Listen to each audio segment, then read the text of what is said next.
Welcome to Let's Grow. I'm Linda Kelly, your host, Executive Director and founder of the Kelly Mental Health Foundation. Today with me I have Kelly Graham. Kelly Graham is a psychotherapist and counselor, and today she's going to be talking to us about wedding jitters and wedding anxiety. Hi, Kelly. Hi. So I really wanted to talk to you about this today because you do have some unique experience, but also because Kelly and I have been connecting quite a bit this year about this very topic. So tell me about yourself. Well, like you said, I'm a psychotherapist, social worker, counselor. I just got engaged last December, so I'm in the midst of wedding planning. Luckily, we're not getting married till next October, so give me some time. But yeah, trying to deal with all of that stress is quite interesting. Right. So as soon as people say weddings, it seems like the stress just picks up. So why do you think that is? It should be a happy time, right? Yes. I think there's a lot of expectations that people put on weddings. You know, it has to be good weather, it has to be properly decorated, everything has to go smoothly, you have to look amazing. And it's just such high expectations, and you're like, okay, so I have to actually try and meet these now within a budget that I have, which is a lot harder than people kind of realize. Right, right. So the expectations of just how you look, how you entertain, and then what happens then if you don't meet those expectations? A lot of stress and anxiety. So in your clinical practice, have you had to deal with people who were dealing with wedding stress before? Absolutely. A lot of it comes from input from the families. You know, oh, you should get married here because grandma might not live too long. And you should do this for your wedding. You should have this kind of wedding. And they're like, I don't know what to do. And they have a hard time kind of setting those boundaries with their families. And they kind of feel like they just get steamrolled. Right. And steamrolled is definitely an interesting word and a great way to describe it, just being kind of flattened Yeah. by everybody else's expectations and input. So that's got to be really difficult. Absolutely. I mean, family, friends, you, your fiance, you all have different opinions of what you want this day to look like. And ideally, you could incorporate everybody's opinions and thoughts, but realistically, that's not going to happen because a lot of them clash or a lot of them are way too expensive, I found. Right. So it's hard to try and manage other people's thoughts and expectations along with what you want because it is your wedding. Right. So what is a bridezilla? Depends on how you view the term. Okay. A bridezilla is usually a very negative thing, which it can be. I also can see it as somebody who's just overstressed, just too much anxiety and overstressed that everything has to be perfect, so they ended up taking it out on everybody else around them. And what does that look like if someone is taking it out? Taking it out on family, friends when they are overstressed? Is that usually anger? Could be just yelling at them, could be anger, could be breaking down over the tiniest little thing. You know, this napkin is a shade wrong, and just anything just kind of sets them off and they snap. Right. And so that term bridezilla obviously really built up in the media. I think a lot of almost married women are very fearful of having that title put on them. Absolutely. I mean, you don't want to be known as a bridezilla to everybody, but at the same time, you're trying to keep your own stress and anxiety under wraps so you don't become a bridezilla. Right. Wow. So how would you go about avoiding getting that title of bridezilla, taking it out on other people? Relaxation. Lowering, not even lowering, but creating realistic expectations. You know, realizing what you want, what's kind of important to you, making a list of what's priority and what's maybe not so important. Setting boundaries with people in your family, friends, everybody. You know, oh, that's a good idea, let me think about it and I'll get back to you. It kind of makes room for, sorry, we decided to go a different way, instead of, yes, absolutely, I'll do that, because then you're expected to incorporate everybody's thoughts and opinions. And just making time to take care of yourself. I mean, a lot of people, depending on how much time you have to plan a wedding, get just overwhelmed and stressed, and they forget, just relaxing for a day, forgetting about the wedding for a day. That's why I like that I have a year and a bit since I was engaged to when I'm getting married, because I'll plan for a bit, and I'll be like, this is a little stressful, and I'll just kind of be able to just let it go. Just relax, forget about the wedding, and then come back to planning. Right. So just being able to prioritize that self-care. Yeah, absolutely. That's really huge. That's really hard for a lot of people. Yep. Would you say that that's harder for a lot of women? Absolutely. Yeah. As women in society, we're taught to kind of take care of other people. We're taught to put others first. So even if you're getting married or not, we find it hard to have self-care because we have to work, we have to take care of the family, we have to take care of the household, we have to do absolutely everything, and our self-care falls at the bottom, which is hard because you can't really pour from an empty cup. So you have to make sure that self-care is a priority, and you're treating yourself just like you're treating everybody else, and making sure you get time to relax. Right. And given that it can seem really hard to be able to prioritize that self-care, some women, I think, and I'm not only women, but anyone who's sort of a caring type, might be worried that they'll be called selfish. Absolutely. So how do you deal with that idea that what if someone thinks that I'm selfish for just not talking about this for a while, or just for choosing what I want rather than what, say, grandma wants? Yeah. And that's hard. And at a point, you just have to realize, you know what, I'm going to put up these boundaries. I have to say no for my own mental health. Even just explaining that to them, I don't want to talk about the wedding right now. I'm just having a little bit of stress. I just need to relax. And hopefully they'll be able to respect those boundaries. And if not, then kind of distance yourself from those people if you need to, until you're ready to talk about what they want to talk about. But setting firm boundaries is important.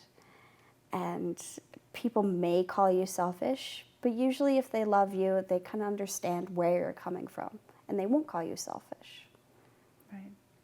And then, of course, once that day is over, you have to go back to regular life, real life, and the relationships still need to remain intact. Absolutely, yes. So have you had any situations yet in your planning where you've had to use some of those boundaries and self-care and those kind of skills? Self-care, definitely. I think I had a meeting with a decorator, and after just hearing every opinion and everything, I'm like, okay. So I just needed to give myself a few days to not think about it. Boundaries I have slowly started setting, making people aware of not necessarily my exact budget, but you know what, hey, we're waiting this long to get married because we have to save up money. I know you want it sooner, but we're paying for the wedding ourselves. We need to save up money.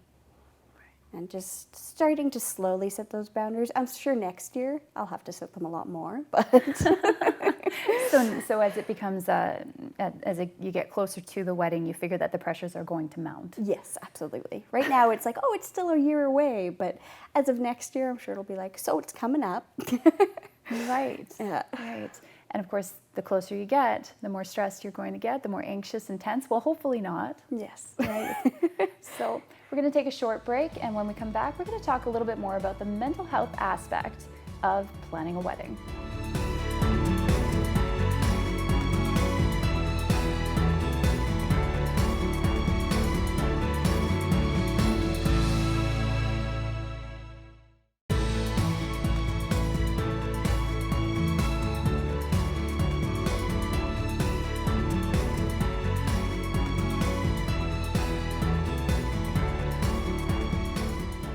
Welcome back to Let's Grow. I'm Linda Kelly, your host, and I'm here with Kelly Graham talking about wedding anxiety. So, the thing that I wanted to talk a little bit about as well is that I actually planned a wedding this year for myself. And Kelly and I actually were engaged the same month. Same week, I think, too. No, I was on the 6th, and I think you were closer to Christmas. And it was, I wasn't messing around. We're getting this done. So by September, between December and September, it was a very fast-tracked planned wedding. And I would have to say that I was anxious about this wedding since probably the age of 15. And I was just terrified of all the things that could go wrong. And my anxiety actually got really out of hand at one point. The biggest indicator for me was actually I was in Canadian Tire, and I got a text from my mom. And the text went something along the lines of, did you invite Aunt so-and-so? And my heart just stopped. I felt like my heart stopped right there in the middle of the store. My hands started shaking because I had invited Aunt so-and-so, but I wasn't supposed to. So I just said, yes.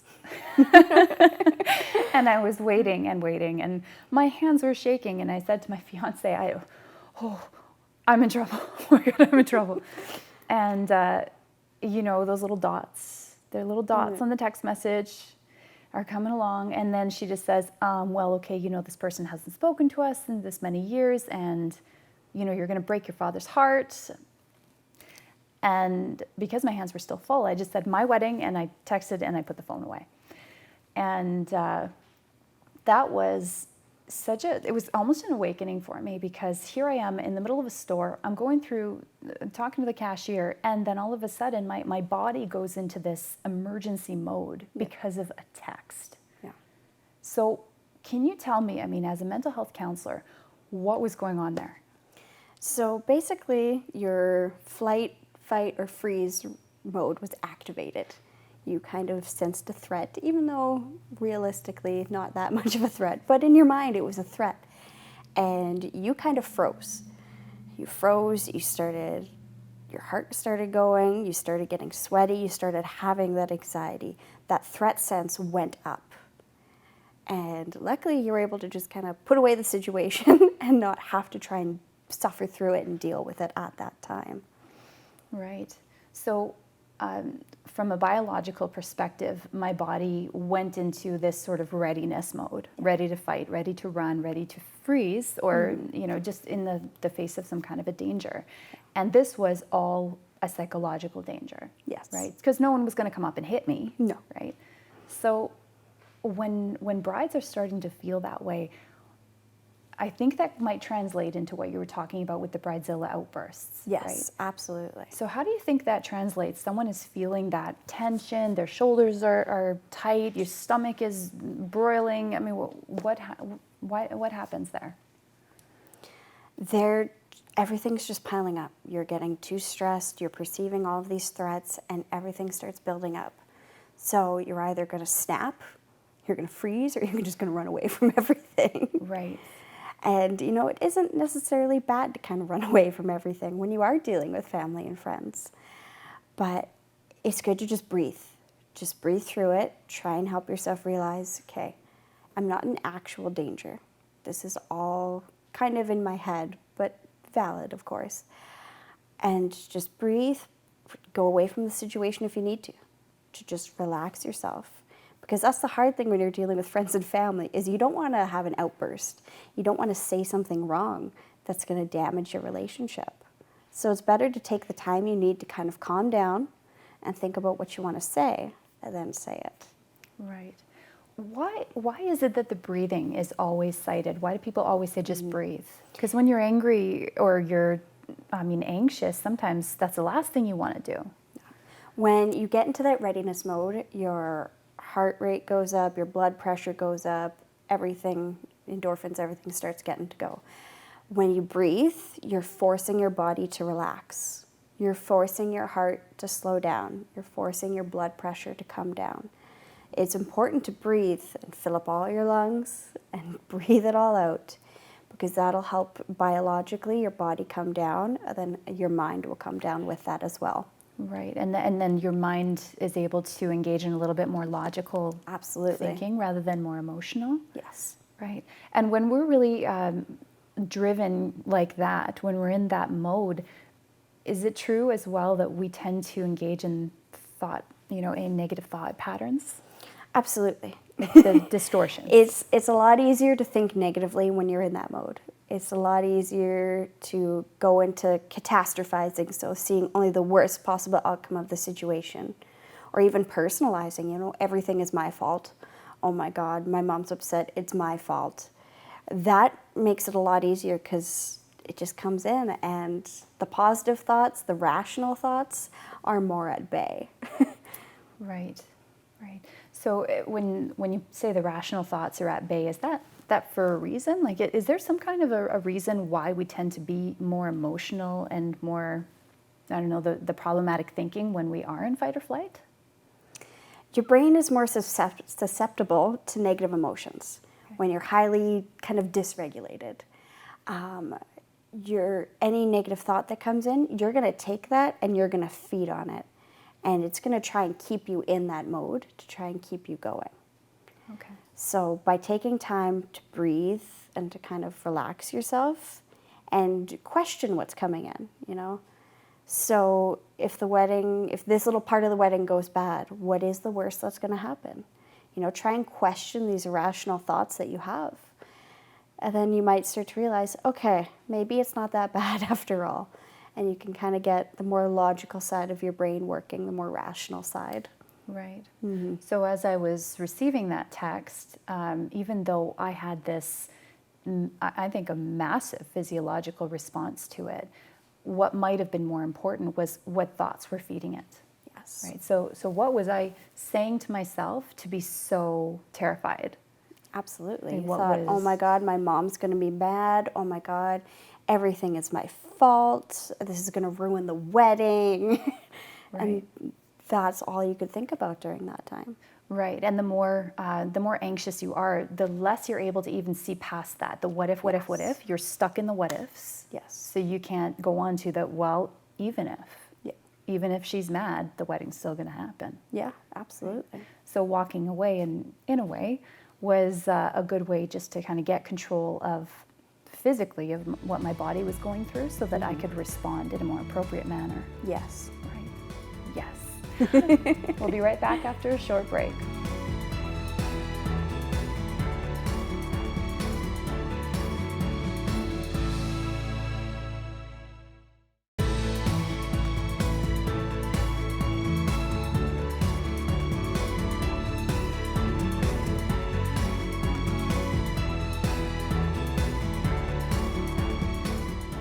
Welcome back once again to Let's Grow. I'm Linda Kelly, and I'm here with Kelly Graham discussing wedding anxiety.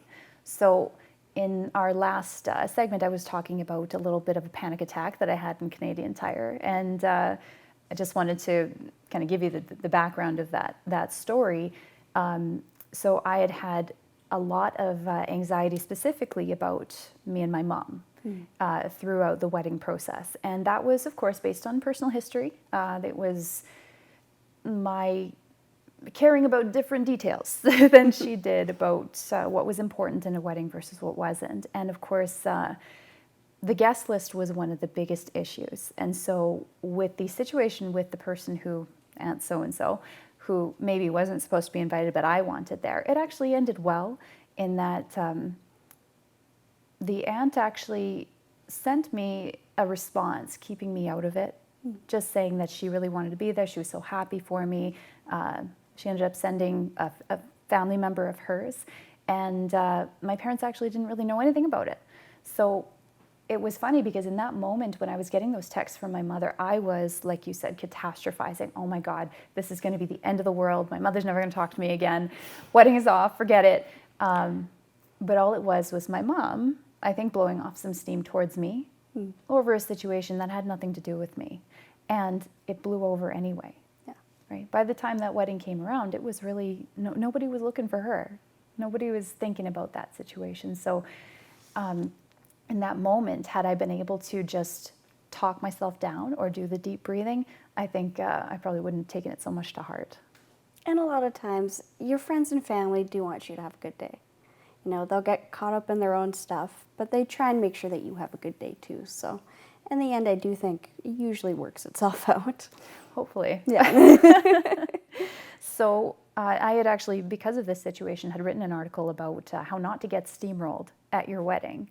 And you had actually written an article as well about not being a bridezilla. Yes. So in both of those articles, I think we talked a lot about how to relax, like how to use those techniques. So deep breathing is one of the techniques that you talk about. Right? Absolutely. Right. So how often does someone need to practice that to get really good at it? I would practice daily. Yeah?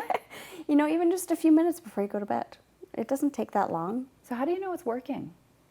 When you feel yourself start to just focus on your breath and you feel the anxiety and stress kind of start to drift away. It's going to be hard when you first start trying to practice this, but there's apps, there's little GIFs you can follow that show you the deep breathing. And then just taking a few minutes for yourself, when you really start to feel everything melt away and you're just relaxed, then you know it's working. Okay. What are some other techniques that you would recommend people to use? Well, depends on where your anxiety is, kind of if you're out in public or if you're kind of at home and can deal with it a little bit more. A good one that we usually use is called progressive muscle relaxation. So kind of going through each part of your body, tensing up your muscles and then relaxing them. That kind of helps get out every stress that you're feeling, and then your body's just too tired to feel it. When you're out in public, that's a little bit harder though. But even if you just have to squeeze your fists as hard as you can, and then relax them, that helps. Just your fists, just Yeah. squeezing as hard as you Yeah. can for how long? Few seconds, I would say 5, and then just relaxing them. And then doing it again, and then just relaxing it. And just focusing on that, focusing on how heavy your hands feel now. Well, they feel like electricity almost Yeah. as they course through. Yeah. And then, so then it kind of lets go of that tension. Yeah. Right. So when you're doing these relaxation exercises, what you're really trying to do is, what I like to tell people as well is always monitor yourself. Scale of 1 to 10, how anxious are you? So right now, if I'm in this chair, maybe I'm at a 4, maybe I'm at a 5, depends what you're talking about. Yeah. But if I can get myself to a 3 or a 2, then I'm not going to spike so quickly. Yes. I'm not going to lose it so quickly, right? And especially for weddings, a good thing I found to help you relax is bringing it back to you and your fiancé. Whenever I'm feeling stressed or overwhelmed, I have this book that my fiancé made to propose to me. And it has everything that he loves about me in it. And at the end, it talks about how I'm the light of his life and everything like that. And then you flip the page and it's like, will you marry me? So just bringing it back to when he proposed and how I felt and how I feel in our relationship really kind of helped me put all the other stuff at bay and just realize it's just the two of us. This is just our love and we want to be together for the rest of our lives. Wow. And that is a huge, huge symbol of that love, just getting married. It's so important. And I think with what you're saying as well, like all of this anxiety and stress, it can really affect the relationship. Absolutely. Yes. Right? Do you find that anxiety and stress can contribute to the relationship starting to fall apart for some people? Absolutely, especially, if you're butting heads with members of their family or even them. It causes a lot of tension on the relationship. Luckily, I'm pretty lucky. My fiancé is kind of like, yeah, whatever you want. He doesn't really care too much. But even just the stress that I have, venting to him about it and talking to him about it, and he's like, well, why don't you just not do this? Why don't you just relax? And I'm like, but I can't. And it just can cause a lot of tension between you guys, depending on how you navigate it. So it's good to have open and honest communication. It's good to realize you're going to be heated at some moments and to just have your partner be able to bring you down. I find he's able to bring me down a lot and kind of be the rational side. Like bring you down in a good way. Yes. Bring me down when I'm up here anxious. Right. And he can be more rational at times when I can't. That's really good. Even if I don't like that, he can be. Well, that's good. Yeah. And sometimes it can help if you've got someone in your corner who's giving you a way out. Absolutely. And backing you up. Right. Yeah. I think I went through the same thing, the wedding shower thing. Kelly and I had been talking about how difficult it can be if you don't want to have a wedding shower. And it is tradition to have one, and so I had to fight that a little bit. And it was one person that I was talking to who just said, "Well, you don't have to have one." Yeah. And I said, "Really? Is that okay? Like, is everyone going to talk to me after this?" And I didn't, and I'm so glad I didn't, because it was, for me, was not the right choice. Absolutely. And it's your wedding, you and your partner's wedding. You have to do what's best for you and both of you together. Right. And it can be so helpful when you have a partner, like you said, that is really in tune with that. One thing that people will be concerned about throughout is, am I being a bridezilla? Am I being a bad person? Help me get through this. But I hope that today we've been able to talk a lot about how to stay relaxed, how to take care of yourself. So thank you so much for coming on and talking about this very difficult topic. Thanks for having me. Thank you. We'll see you next time.